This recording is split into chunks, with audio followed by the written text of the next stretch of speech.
égale force. Et puis, pour vous qui êtes là, il y en a qui peuvent se poser la question, en fait, mais pourquoi s'unir? Ben, pour la cause de Christ, pour pouvoir voir des âmes venir au Seigneur. Et puis, évidemment, on le sait, il y a une grande diversité d'églises locales et ce serait quasiment impossible que des églises locales de certaines dénominations peuvent coexister ensemble pour certaines raisons de doctrine, des croyances, sur toutes sortes de choses. Je ne vais pas vous faire des dessins, vous le savez comme moi. Mais s'il y a une chose sur laquelle on peut s'unir, c'est le salut des âmes. Et puis ça, c'est tellement important. Et puis en fait, lorsqu'on regarde dans l'histoire et dans le passé, qui est pas si lointain, et on recule il y a 30, 40, 50 ans, et même voire plus 100 ou 200 ans parfois pour certains réveils qu'il y a eu, on peut voir que les gens, les dénominations, les gens de différentes églises locales travaillaient main dans la main pour voir des grandes récoltes dans leur ville, dans leur village, dans leur pays. Et je pense même à l'évangéliste T.L. Osborne, qui, lorsqu'il allait en Inde ou en Afrique ou à différentes places, on voyait l'unité des pasteurs de certains villages et de les villes qui entouraient la grande ville où est-ce qu'il faisait la grande croisade d'évangélisation. Les pasteurs venaient ensemble, ils accueillaient l'évangéliste T.L. Osborne pour cette croisade d'évangélisation et ils travaillaient main dans la main pour voir des gens venir au Seigneur. Et ça, c'est important de le comprendre. Et au-delà de même juste le salut, je crois que les églises locales devraient s'unir aussi pour pouvoir lutter contre certaines choses qui peuvent être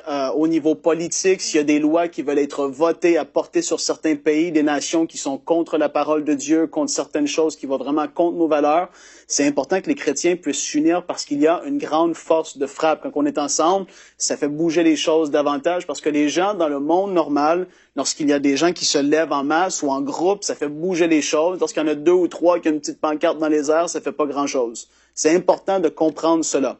Maintenant, il faut saisir aussi que Dieu fonctionne au-delà des dénominations. Il y a beaucoup de gens qui vont penser, et puis c'est très bien d'avoir une appartenance à une certaine dénomination auquel vous pouvez faire association avec. Ça, c'est bien, il n'y a pas de problème.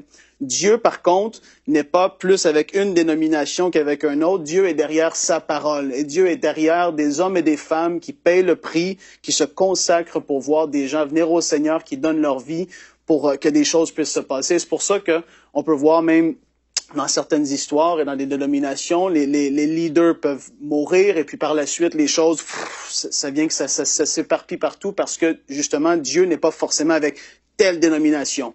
Dieu est avec des hommes et des femmes qui vont s'unir, qui vont travailler ensemble pour voir des choses se passer. Il faut regarder par-dessus tout ça, ces choses-là de dénomination. Dans le premier et le deuxième grand réveil aux États-Unis qu'il y a eu lieu dans le passé, tu voyais les presbytériens, toutes les dénominations qui étaient là, ils venaient ensemble pour pouvoir assister au mouvement et à l'action du Saint-Esprit qui se passait. Ils dépassaient toutes ces bornes-là de dénomination, mais ils voulaient juste voir en fait la gloire de Dieu se manifester. Et Jésus en a parlé, il a dit dans Marc 3, 24, « Si un royaume est divisé contre lui-même, ce royaume ne peut subsister. » Et en fait, ça on le sait, le royaume de Dieu, l'Église ici sur terre de Dieu ne sera pas détruite. Ça c'est sûr et certain. Jésus va venir enlever son Église, mais l'Église va pas être vaincue par le diable. Par contre, là où est-ce qu'on va avoir des freinages, où est-ce qu'on va être ralenti dans notre action et dans tout ça, c'est lorsque justement il y a des divisions à l'intérieur, où est-ce que les gens ne peuvent pas travailler main dans la main, ça fait ralentir des choses. Et je crois qu'on pourrait avoir une accélération sur plusieurs niveaux si les églises pourraient davantage travailler ensemble. Et donc cette pensée, je veux parler aux pasteurs, aux leaders, si vous m'écoutez. Même s'il y a eu des mauvaises expériences dans le passé, mettez-vous d'accord sur certains points, travaillez ensemble à certains niveaux parce que ça va porter beaucoup plus de fruits, je vous le dis. Hier soir même, justement, dans la ville où je suis, on a eu une réunion avec différentes églises par rapport à un cours que le gouvernement veut commencer à enseigner. Il y avait des pasteurs de différentes églises qui étaient là et des gens aussi qui se sont déplacés pour entendre qu'est-ce qui a à être dit, pour pouvoir se lever ensemble comme un seul homme. Et ça, c'est important de faire ça et de voir ces choses-là se passer, se manifester sous nos yeux parce que Dieu aime l'unité. Comme je l'ai dit, coexister toujours ensemble et tout ça, commencer à parler des débats de toutes les doctrines, c'est pas ça le but. Le but, c'est de voir des âmes venir au Seigneur et de voir le royaume de Dieu avancer, que ce soit dans la politique, dans même les systèmes de santé, dans les écoles, à différents niveaux. Dieu veut agir et Dieu veut intervenir. Et puis, lorsqu'on est ensemble, ça va frapper beaucoup plus fort.